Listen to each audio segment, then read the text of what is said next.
My name is Sarah, and I've always been drawn to the edges of things, the places where the map runs out and the whispers start. That's probably why the job listing caught my eye. Night clerk wanted, Ozarks Mountain Motel, remote location, strict adherence to protocol required. It was handwritten on a faded index card, tacked to a gas station bulletin board in the middle of nowhere. Most people would have seen red flags. I saw an escape from a life that had become stale, predictable, suffocating. I called the number, and a gruff, weary voice answered. A man who identified himself only as Mr. Abernathy. He didn't ask many questions, just confirmed I was willing to work nights, alone, and that I understood the importance of following instructions. He emphasized that last part. The rules are there for a reason, girl. Don't go thinking you know better. I arrived at the Ozarks Mountain Motel a few days later. It was even more isolated than I'd imagined, perched on a lonely stretch of highway, overlooking a vast, mist-shrouded valley. The building itself was a relic of a bygone era, a 2-story L-shaped structure with faded paint and a flickering neon sign that buzzed like a dying insect. The first truly odd thing I noticed were the windows. It was a humid day, and condensation had formed on the glass, but it wasn't random. The moisture seemed to coalesce into words. Faint, fleeting words that shifted and changed before I could quite make them out. I rubbed one of the windows with my sleeve, and for a split second, I thought I saw the word leave before it dissolved back into a meaningless haze. I dismissed it as a trick of the light, a product of my overactive imagination. I was desperate for this job, desperate for a fresh start. I was willing to overlook a lot. I should have turned around then. Mr. Abernathy was waiting for me in the motel office, a cramped, dimly lit space that smelled of stale coffee and dust. He was a large, imposing man with a weathered face and eyes that seemed to hold a lifetime of unspoken weariness. He didn't smile. He didn't offer me a handshake. He just slid a thick, leather-bound binder across the counter. "This is your cleaning protocol," he said, his voice a low rumble. "Follow it, to the letter. No deviations." He then proceeded to walk me through the routine, his tone brooking no argument. It was oddly specific. I had to clean the rooms in a precise order, starting with room 1 and ending with room 12. Each room had a detailed checklist, outlining not just the usual tasks: making the beds, cleaning the bathroom, vacuuming the carpet, but also a series of peculiar instructions. "Use only the provided cleaning solution," he said, pointing to a row of unlabeled spray bottles filled with a cloudy greenish liquid. "No substitutions. Dust every surface, including the ceiling fan blades, even if they look clean. Empty all trash cans, even if they're empty. And then, the truly strange ones. Never look directly at the shower shadows for more than 3 seconds. If you hear music, ignore it. It's not real. Do not acknowledge any guests who check in after 3 a.m. They are not your responsibility." I tried to ask him about these last rules, but he cut me off with a sharp gesture.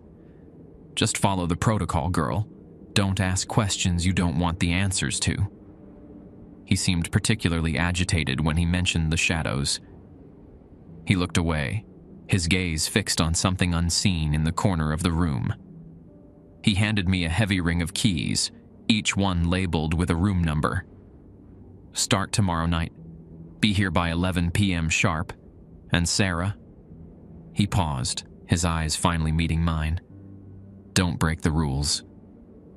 His gaze was intense, unsettling.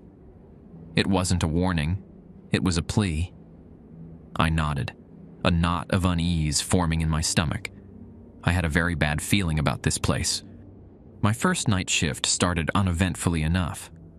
The motel was eerily quiet, with only a handful of guests checked in.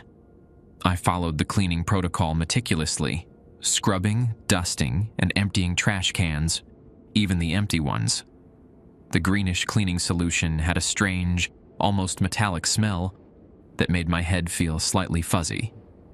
The no looking at shower shadows rule was the hardest to follow. It's human nature to glance at reflections, at shadows. Every time I entered a bathroom, my eyes were drawn to the shower curtain, to the dark, indistinct shapes cast by the dim light. I had to force myself to look away, counting to 3 in my head, a nervous mantra to keep me from breaking the rule. By 2 a.m., I had finished cleaning all the occupied rooms. I returned to the office feeling strangely exhausted, as if the silence of the motel was draining my energy. I decided to take a break, make myself some coffee. That's when I noticed it. A large, dusty ledger hidden behind the front desk, partially obscured by a stack of outdated brochures. It looked like it hadn't been touched in years. Curiosity and a growing sense of rebellion against Mr. Abernathy's cryptic rules got the better of me. I pulled the ledger out, its cover thick with dust. It was an old guest register dating back decades. I flipped through the pages, the brittle paper crackling under my fingers. The entries were handwritten, in a variety of different hands, some neat and precise, others scrawled and almost illegible. What struck me was the repetition. The same names kept appearing over and over again, always assigned to the same room numbers. A Mr. and Mrs. Henderson, always in room 3. A John Smith, always in room 7. A Mary Peterson, always in room 10. And then I noticed the check-in times. Almost every single entry was recorded at precisely 3:33 a.m. A chill ran down my spine. 3:33 a.m. The time I was specifically told not to acknowledge any guests. The time that felt wrong, unholy. I flipped back further, to the earliest entries in the ledger. The same names were there, decades earlier, still checking in at 3:33 a.m. It was impossible. These people should be long dead. I started to feel a growing sense of panic, a claustrophobic feeling that the walls of the office were closing in on me. I needed to get out, to breathe. I slammed the ledger shut, the sound echoing in the silence. As I did, a cloud of dust puffed up from the cover, and I caught a whiff of something foul. A sickly sweet, metallic odor, like old blood and decay. I recoiled, gagging, and stumbled back from the desk. I grabbed my keys and ran out of the office into the cool night air. I leaned against the railing of the porch, gasping for breath, trying to calm my racing heart. The night was still and quiet, the only sound the distant hum of crickets. I looked up at the sky, at the vast expanse of stars, trying to find some sense of normalcy, some grounding in the face of the growing unease. But then, I saw it. A flicker of movement in the window of room 6. A shadow. A shadow that shouldn't have been there. Because room 6 was supposed to be empty. My breath hitched in my throat. Room 6 was supposed to be empty. I had cleaned it myself just a few hours earlier, following the protocol to the letter. There shouldn't have been anyone or anything inside. The shadow moved again, a fleeting glimpse of a human-like form behind the curtains. I strained my eyes, trying to make out details, but the dim light and the thick fabric made it impossible. I told myself it was just my imagination, fueled by the creepy ledger and Mr. Abernathy's unsettling warnings. But deep down, I knew it wasn't. Something was in room 6. I slowly walked back inside, my heart pounding in my chest. I needed to see for myself. I needed to prove to myself that I was just being paranoid. As I approached room 6, I heard a noise. A faint, rhythmic tapping coming from inside the room. It sounded like fingernails tapping on glass. I hesitated at the door, my hand hovering over the doorknob. My rational mind screamed at me to turn around, to go back to the office, to pretend I hadn't seen or heard anything. But curiosity and a growing sense of dread propelled me forward. I took a deep breath, unlocked the door, and pushed it open. The room was dark, the curtains drawn. The air was cold, noticeably colder than the rest of the motel. The tapping sound had stopped. I fumbled for the light switch, my hand shaking. I flipped it on, and the room was flooded with a harsh fluorescent light. It was empty. The bed was neatly made, the towels were folded, the trash can was empty. Everything was exactly as I had left it. There was no sign of anyone or anything having been there. I let out a shaky breath, relief washing over me. It was just my imagination. I was letting the creepy atmosphere of the motel get to me. Then, I noticed something on the floor, near the bed. A small, crumpled piece of paper. I picked it up and unfolded it. It was a guest comment card, the kind that motels used to leave in rooms. It was filled out in a shaky, almost illegible handwriting. "Room 6 is always dirty," it read. "I keep seeing hair in the shower, and the bed feels used. Also, I keep hearing children laughing at night. Please do something about it." Children? There were no children registered at the motel. I hadn't seen or heard any children since I arrived. I felt a chill run down my spine. This wasn't just my imagination. Other people had experienced strange things in room 6. I decided to check the security cameras. There were several cameras mounted throughout the motel, including one that covered the hallway outside room 6. I went back to the office and rewound the footage to the time I had been cleaning the rooms. I watched myself enter room 6, clean it meticulously, and leave. The room remained empty for the rest of the recording. But then, something strange happened. As I watched myself on the screen, cleaning room 5, a figure appeared in the doorway of room 6. It was blurry, indistinct, but it was definitely there. A human-like form, standing in the shadows, watching me. I froze the image, zooming in as much as I could. The figure was too blurry to make out any details, but I could see its outline. It was tall and thin, with long dark hair, and it seemed to be wearing a dress. A dress? My mind flashed back to the ledger, to the repeating names. Mary Peterson, room 10. The security footage glitched a bit, and I thought I saw the figure watching me, had the same dress that I was wearing. A cold wave of dread washed over me. I had a terrible feeling I knew who the figure was. Or rather, what it was. The realization that the figure in the security footage might be connected to the recurring names in the ledger, particularly Mary Peterson, sent a fresh wave of fear through me. It was more than just a haunting. It was a pattern, a cycle. And I was somehow caught in the middle of it. I needed to know more about the previous night clerks. Mr. Abernathy had been evasive when I asked about them, saying only that they didn't work out. But surely there were records, employment files, something. I started searching the office, rummaging through drawers, filing cabinets and boxes. Most of it was mundane motel paperwork, invoices, receipts, guest registration forms. But then, in a locked drawer at the bottom of an old filing cabinet, I found a folder labeled Personnel.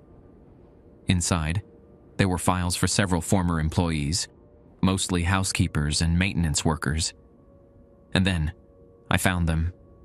The files for the previous night clerks. Each file was surprisingly thin, containing only a basic application form, a W-4, and a termination notice. The termination notices were all identical, stating simply that the employee had left without notice. And they all had one thing in common. Each clerk had left after exactly 7 nights. 7 nights. A chill ran down my spine. That was a significant number. 7 days in a week. 7 deadly sins. 7. I didn't know, but it felt ominous. I looked at the application forms, searching for any clues, any hint of what might have happened to these people. Their names were different. Their backgrounds varied, but there was one unsettling similarity. They all looked vaguely familiar. Then I noticed something else. Tucked into the back of each file was a small black and white photograph. I pulled them out, my hands trembling. The photographs were old, faded, and grainy. They showed the previous night clerks, standing in front of the motel, smiling awkwardly for the camera. But as I looked closer, I realized what was so familiar about them. They all bore a striking resemblance to me. Not identical, but similar. The same general build, the same hair color, the same eyes. It was like looking at variations of myself, echoes across time. I felt a wave of nausea, my stomach churning. This was more than just a coincidence. This was something else. Something deeply, profoundly wrong. As I was staring at the photographs, I heard a noise coming from the hallway. A soft, shuffling sound, like someone dragging their feet. I quickly stuffed the photographs back into the files and shoved the folder back into the drawer, locking it. I stood up, my heart pounding, and listened. The shuffling sound grew closer. It was coming from the direction of room 6. I grabbed a heavy metal letter opener from the desk, my only weapon, and slowly walked towards the hallway. I peered around the corner, my breath catching in my throat. Standing in the hallway, just outside room 6, was a figure. It was the same figure I had seen in the security footage, the same figure I had glimpsed in the window. Tall and thin, with long dark hair, wearing a dress, but this time it was clearer, more defined. I could see its face, or what was left of it. It was a woman's face, pale and gaunt, with hollow cheeks and sunken eyes. Her skin was stretched tight over her bones, like a skull draped in parchment. Her lips were pulled back in a grotesque, silent scream. And her eyes were fixed on me. She began to shuffle towards me, and her pace started picking up. The figure, the decaying woman with the silent scream frozen on her face, shuffled closer. The air grew cold, a bone-chilling cold that seeped into my marrow. The metallic scent of the cleaning solution intensified, mixing with the foul odor I'd smelled from the ledger, creating a nauseating stench. I gripped the letter opener tighter, my knuckles white. My mind raced, desperately trying to make sense of what was happening. The photographs, the ledger, the repeating names, the 7 nights. It all pointed to a horrifying conclusion. The motel wasn't just haunted, it was alive. Or at least something within it was alive. And it was collecting souls, shadows, the cleaning protocol.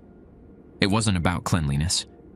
It was a ritual designed to feed the motel, to trap people within its walls. And the previous night clerks, they hadn't left. They had become part of the motel, just like the guests in the ledger.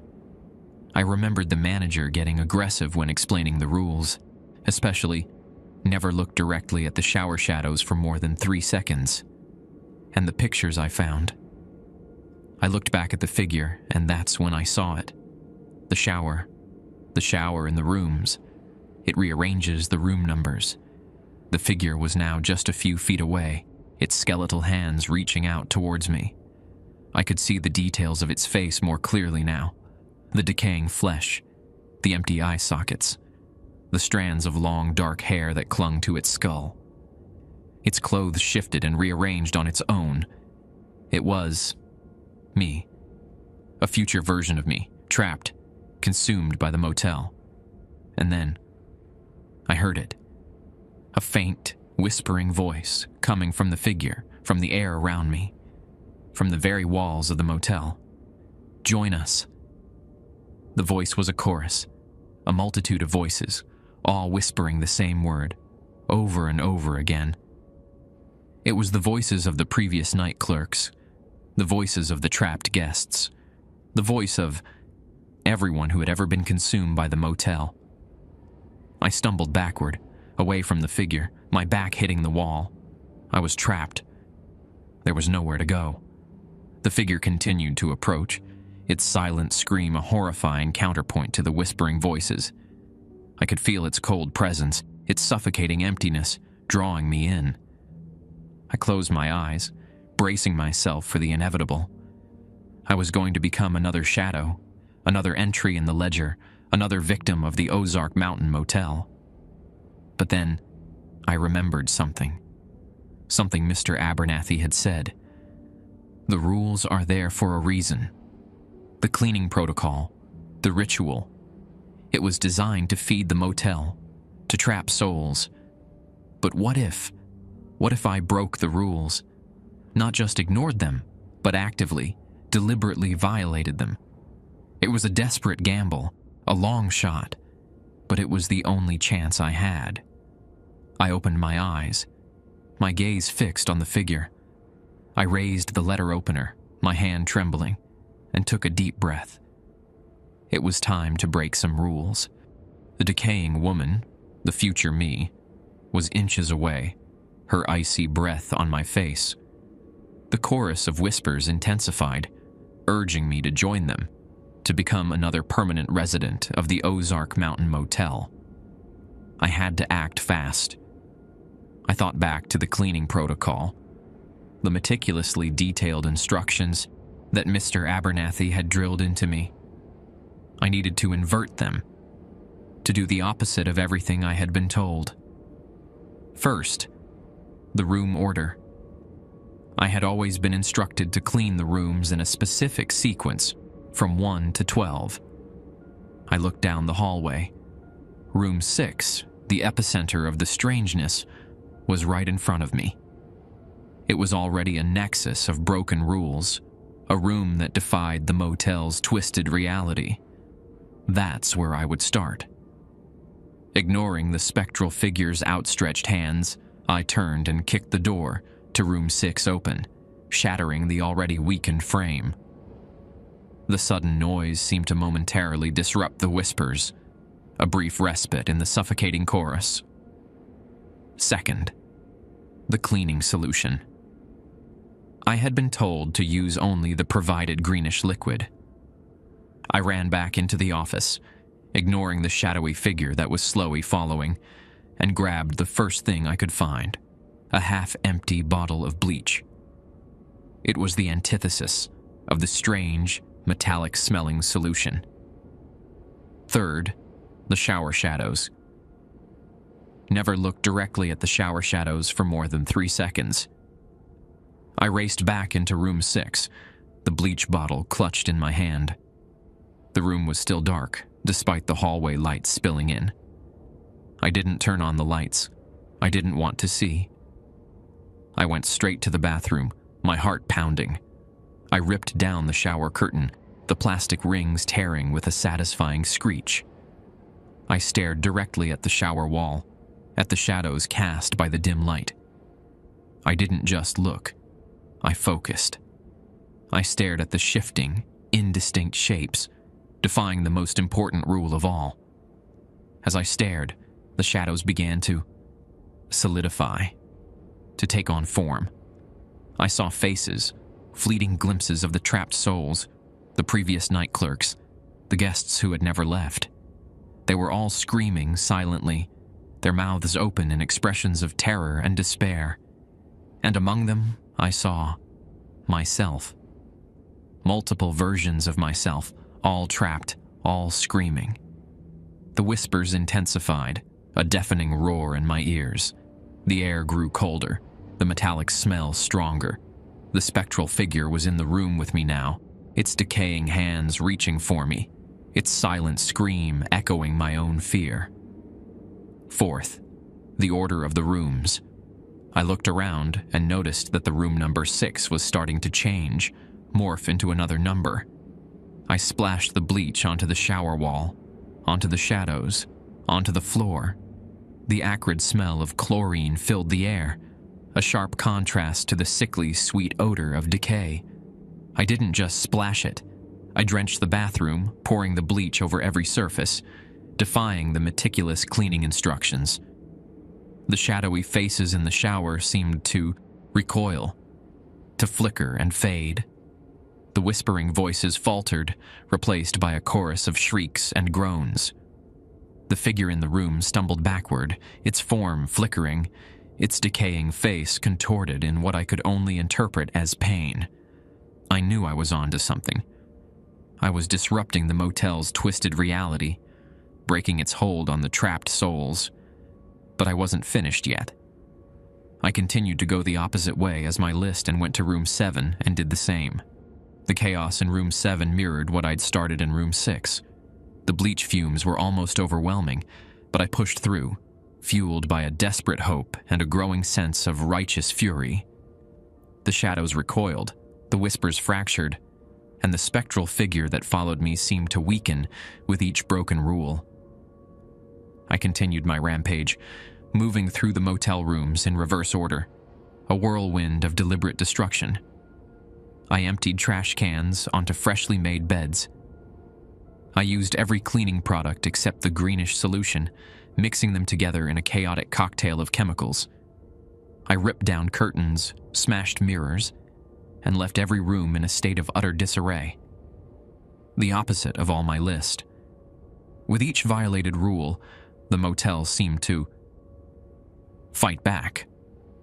The lights flickered violently, plunging me into darkness, then blinding me with sudden bursts of brightness.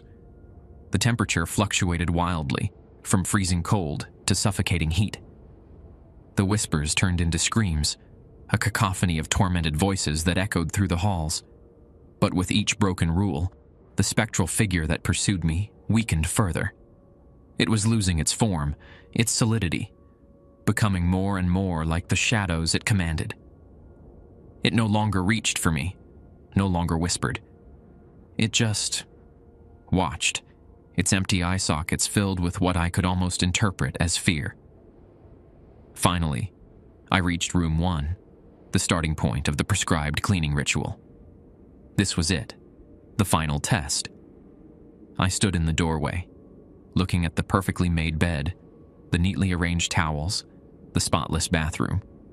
It was a mockery of the chaos I had unleashed, a reminder of the motel's twisted order. I had one last rule to break, one final act of defiance. I remembered the dusty ledger, the entries recorded at 3:33 a.m., the witching hour, the time when the motel's power was at its peak. I looked at my watch. It was 3:28 a.m. I had 5 minutes. I didn't know what I was going to do, but I knew I had to do something. Something big. Something that would shatter the motel's hold on reality once and for all. I walked over to the window and stared out at the night. The sky was beginning to lighten, the first hints of dawn appearing on the horizon. But the air was still thick with the motel's oppressive presence. And then, I saw it. The oak tree. The massive, ancient oak tree that dominated the landscape. The tree where Reverend Croft had been lynched. The tree that was somehow connected to the motel's curse. An idea, a desperate, insane idea, formed in my mind. I looked at my watch again. 3:31 a.m. 2 minutes. I ran out of room 1, ignoring the flickering lights, the screaming voices, the weakening figure that still followed me. I ran out of the motel into the cool night air. I ran towards the oak tree. As I reached the base of the tree, I saw something I hadn't noticed before. A small metal box, partially buried in the ground, hidden among the roots. It was old, rusted, and locked. I didn't have time to find a key. I didn't have time for anything. I grabbed a large rock from the ground and started smashing the box, my hands bleeding, my muscles screaming. The metal groaned and bent, but it wouldn't give. Then, I heard a voice. Not the whispers, not the screams, but a single, clear voice. It was Mr. Abernathy's voice. "Stop!" he shouted, running towards me from the motel. "You don't know what you're doing." I ignored him. I kept smashing the box, my desperation fueled by adrenaline and a primal instinct to survive. Finally, with a loud crack, the lock broke.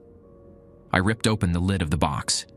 Inside, nestled on a bed of faded velvet, was a small, leather-bound book. It was the pocket Bible, the real pocket Bible, the one that had belonged to Reverend Croft, the one that held the power, the one that I had thought was in the barn. I looked at my watch. 3:33 a.m. I grabbed the Bible and, with a final surge of strength, and with Abernathy steps away yelling, I hurled the book into the smoldering remains of the motel that I had set on fire. The air changed. The moment the Bible hit the embers, a shockwave ripped through the air. It wasn't a physical explosion, but a distortion. The smoldering remains of the motel shimmered, wavered, and then vanished. Not collapsed, not burned to ash, but simply unbecame. One moment there was a ruined building, the next, only empty, pre-dawn, smoke-filled space. The oak tree remained, the clearing remained, but the Ozark Mountain Motel was gone, as if it had never existed. Mr. Abernathy skidded to a halt, staring at the empty space with an expression of stunned disbelief. He looked old, older than he had before. The weariness in his eyes had deepened, replaced by a profound, almost ancient sadness. He didn't yell at me. He didn't threaten me. He just looked at me and said, his voice barely a whisper, "You shouldn't have done that." "I had to," I replied, my voice hoarse and trembling. "It was the only way." He shook his head slowly. "It was a prison, but it was also a containment. You didn't destroy it. You released it." He gestured to the empty area. They were trapped, confined. Now. He trailed off, unable or unwilling to finish the sentence. I didn't understand. I thought I had broken the cycle, destroyed the source of the evil. But his words, his expression suggested something far worse. He turned and walked away, disappearing into the pre-dawn mist, leaving me alone with the rising sun and the empty space where the motel had once stood. I never saw Mr. Abernathy again. I never went back to that part of the Ozarks. I tried to put the whole experience behind me, to convince myself it was just a nightmare, a hallucination brought on by stress and exhaustion. But I couldn't. Because the rules, they followed me. Not the cleaning protocol, but the other rules. The ones that had been whispered in the shadows. The ones that had been etched into the very fabric of the motel. I started seeing shadows out of the corner of my eye. Shadows that moved when I wasn't looking. I started hearing whispers, faint, indistinct, but definitely there. I started feeling cold spots, sudden drops in temperature that had no logical explanation. And I started seeing the number 6 everywhere. On clocks, on license plates, on receipts, in my dreams. Room 6, the Nexus, the Gateway. I realized then that Mr. Abernathy was right. I hadn't destroyed the motel. I had just relocated it. It was no longer bound to that specific location in the Ozarks. It was everywhere and nowhere. And I was still its night clerk. Now a new motel appears, and I see a new night clerk arrive. A young man with hopeful eyes and a naive smile. He's carrying a worn duffel bag and a look of someone searching for a fresh start. Just like I had. He checks in, receives his keys, and is given a tour. And I see him later, standing in the hallway, staring at the shadows in the shower of room 6, a confused frown on his face. I try to warn him, to scream at him to leave, but my voice is just another whisper in the chorus. I am just a shadow on the shower wall. The rules are different now.